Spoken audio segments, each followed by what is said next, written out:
আসসালামু আলাইকুম। সংবাদে আপনাদের সবাইকে স্বাগতম জানাচ্ছি আমি নুসরাত। শুরুতেই সংবাদ শিরোনাম। রাশিয়া ইউক্রেনের মধ্যে যুদ্ধবিরতির ঘোষণা দিলেন ট্রাম্প। ইরানের কাছ থেকে দ্রুত জবাব চায় যুক্তরাষ্ট্র। মার্কিন প্রস্তাবের বিষয়ে আজই সিদ্ধান্ত জানাবে ইরান, আশা যুক্তরাষ্ট্রের। যুদ্ধ বন্ধে যুক্তরাষ্ট্রের প্রস্তাব খতিয়ে দেখছে ইরান। দর্শক, এতক্ষণ শুনছিলেন সংবাদ শিরোনাম। এখন বিস্তারিত। আপনি যদি ইসরায়েলের ধ্বংস চেয়ে থাকেন তাহলে চ্যানেলটি সাবস্ক্রাইব করে দিবেন এবং ভিডিওতে লাইক করে আপনার মূল্যবান মতামত কমেন্টে লিখে জানিয়ে দিবেন। এখন বিস্তারিত। রাশিয়া ইউক্রেনের মধ্যে চলমান যুদ্ধে ৩ দিনের যুদ্ধবিরতির ঘোষণা দিয়েছেন মার্কিন প্রেসিডেন্ট ডোনাল্ড ট্রাম্প। শুক্রবার ট্রুথ সোশ্যালে পোস্ট করে তিনি জানান, ৯, ১০ ও ১১ মে এই বিরতি থাকবে। ট্রাম্প লিখেছেন, আমি আনন্দের সঙ্গে জানাচ্ছি যে রাশিয়া ও ইউক্রেনের মধ্যে ৩ দিনের যুদ্ধবিরতি হবে। এই অনুরোধ সরাসরি আমার পক্ষ থেকে করা হয়েছে। রাশিয়া ও ইউক্রেনের নেতাদের রাজি হওয়ার জন্য ধন্যবাদ জানিয়েছেন তিনি। ট্রাম্পের ঘোষণার পরপরই ইউক্রেনের প্রেসিডেন্ট ভলোদিমির জেলেন্সকি এক্সে নিশ্চিত করেছেন, যুদ্ধবিরতির বিষয়টি ঠিক হয়েছে। এটি যুদ্ধ শেষ করার জন্য মার্কিন প্রচেষ্টার অংশ। রুশ প্রেসিডেন্টের সহকারী ইউরি উশাকভ জানিয়েছেন, মার্কিন প্রশাসনের সঙ্গে টেলিফোনে কথা বলে এই চুক্তি হয়েছে।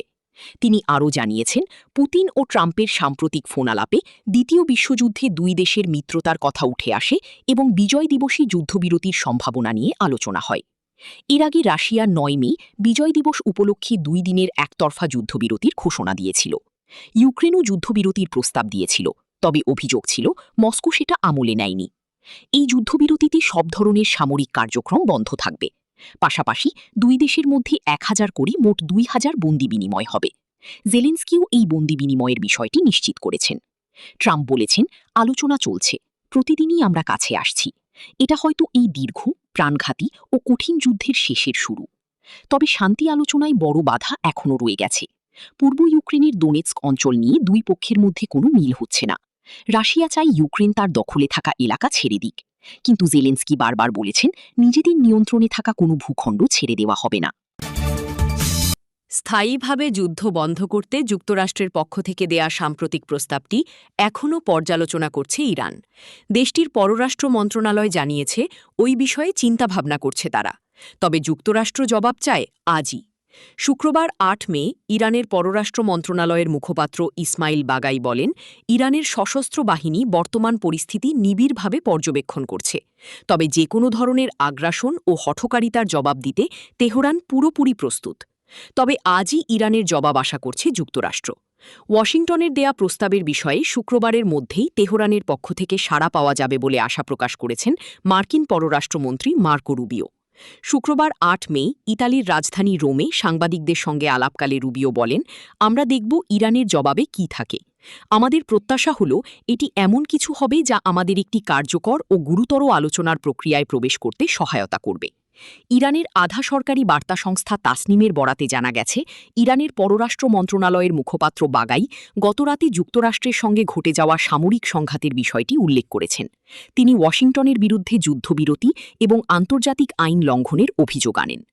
এদিকে হরমুজ প্রণালীতে ইরান ও যুক্তরাষ্ট্রের নৌবাহিনীর মধ্যে নতুন করে সংঘাত শুরু হয়েছে। ইরানের আধা সরকারি বার্তা সংস্থা ফার্স নিউজ জানিয়েছে, গত ১ ঘণ্টা ধরে ওই অঞ্চলে ইরানি বাহিনী এবং মার্কিন রণতরীগুলোর মধ্যে বিক্ষিপ্ত সংঘর্ষ চলছে। যুক্তরাষ্ট্রের পক্ষ থেকে পাঠানো সাম্প্রতিক প্রস্তাবটি ইরান এখনও পর্যালোচনা করছে এবং এর বিপরীতে নিজেদের প্রতিক্রিয়া বিবেচনা করছে বলে জানিয়েছেন দেশটির পররাষ্ট্র মন্ত্রণালয়ের মুখপাত্র ইসমাইল বাঘাই। শুক্রবার ৮-৯ ইরানের আধা সরকারি বার্তা সংস্থা তাসনিম নিউজ এই তথ্য নিশ্চিত করেছে। বাঘাই জানান, তেহরান অত্যন্ত গুরুত্বের সাথে প্রস্তাবটি খতিয়ে দেখছে এবং যথাযথ আলোচনার পরই চূড়ান্ত সিদ্ধান্ত গ্রহণ করা হবে। একই সঙ্গে গতরাতে মার্কিন বাহিনীর সঙ্গে ঘটে যাওয়া সামরিক সংঘাতের বিষয়ে তীব্র প্রতিক্রিয়া জানিয়েছেন বাঘাই। তিনি ওয়াশিংটনের বিরুদ্ধে যুদ্ধবিরতি চুক্তি এবং আন্তর্জাতিক আইন লঙ্ঘনের প্রকাশ্য অভিযোগ আনেন। তার মতে, গতরাতের এই ঘটনা কেবল উস্কানিমূলক নয়, বরং এটি বৈশ্বিক আইন কাঠামোর চরম অবমাননা। পররাষ্ট্র মন্ত্রণালয়ের এই মুখপাত্র আরও হুঁশিয়ারি দিয়ে বলেন, ইরানের সশস্ত্র বাহিনী বর্তমান পরিস্থিতি অত্যন্ত নিবিড়ভাবে পর্যবেক্ষণ করছে। যে কোনো ধরনের আগ্রাসন বা হঠকারিতার দাঁত ভাঙা জবাব দিতে তারা সম্পূর্ণ প্রস্তুত রয়েছে। বাঘাইয়ের এই মন্তব্য এবং ওয়াশিংটনের প্রতি কঠোর অবস্থান মধ্যপ্রাচ্যের বর্তমান অস্থিতিশীল রাজনৈতিক ও সামরিক পরিস্থিতিকে আরও জটিল করে তুলেছে বলে ধারণা করা হচ্ছে। যুক্তরাষ্ট্রের পক্ষ থেকে পাঠানো সাম্প্রতিক প্রস্তাবটি ইরান এখনও পর্যালোচনা করছে এবং এর বিপরীতে নিজেদের প্রতিক্রিয়া বিবেচনা করছে বলে জানিয়েছেন দেশটির পররাষ্ট্র মন্ত্রণালয়ের মুখপাত্র ইসমাইল বাঘাই। শুক্রবার ৮ই মে ইরানের আধা সরকারি বার্তা সংস্থা তাসনিম নিউজ এই তথ্য নিশ্চিত করেছে। বাঘাই জানান, তেহরান অত্যন্ত গুরুত্বের সাথে প্রস্তাবটি খতিয়ে দেখছে এবং যথাযথ আলোচনার পরই চূড়ান্ত সিদ্ধান্ত গ্রহণ করা হবে। একই সঙ্গে গতরাতে মার্কিন বাহিনীর সঙ্গে ঘটে যাওয়া সামরিক সংঘাতের বিষয়ে তীব্র প্রতিক্রিয়া জানিয়েছেন বাঘাই। তিনি ওয়াশিংটনের বিরুদ্ধে যুদ্ধবিরতি চুক্তি এবং আন্তর্জাতিক আইন লঙ্ঘনের প্রকাশ্য অভিযোগ আনেন। তার মতে, গতরাতের এই ঘটনা কেবল উস্কানিমূলক নয়, বরং এটি বৈশ্বিক আইন কাঠামোর চরম অবমাননা। পররাষ্ট্র মন্ত্রণালয়ের এই মুখপাত্র আরও হুঁশিয়ারি দিয়ে বলেন, ইরানের সশস্ত্র বাহিনী বর্তমান পরিস্থিতি অত্যন্ত নিবিড়ভাবে পর্যবেক্ষণ করছে। যে কোনো ধরনের আগ্রাসন বা হঠকারিতার দাঁত ভাঙা জবাব দিতে তারা সম্পূর্ণ প্রস্তুত রয়েছে। বাঘাইয়ের এই মন্তব্য এবং ওয়াশিংটনের প্রতি কঠোর অবস্থান মধ্যপ্রাচ্যের বর্তমান অস্থিতিশীল রাজনৈতিক ও সামরিক পরিস্থিতিকে আরও জটিল করে তুলেছে বলে ধারণা করা হচ্ছে।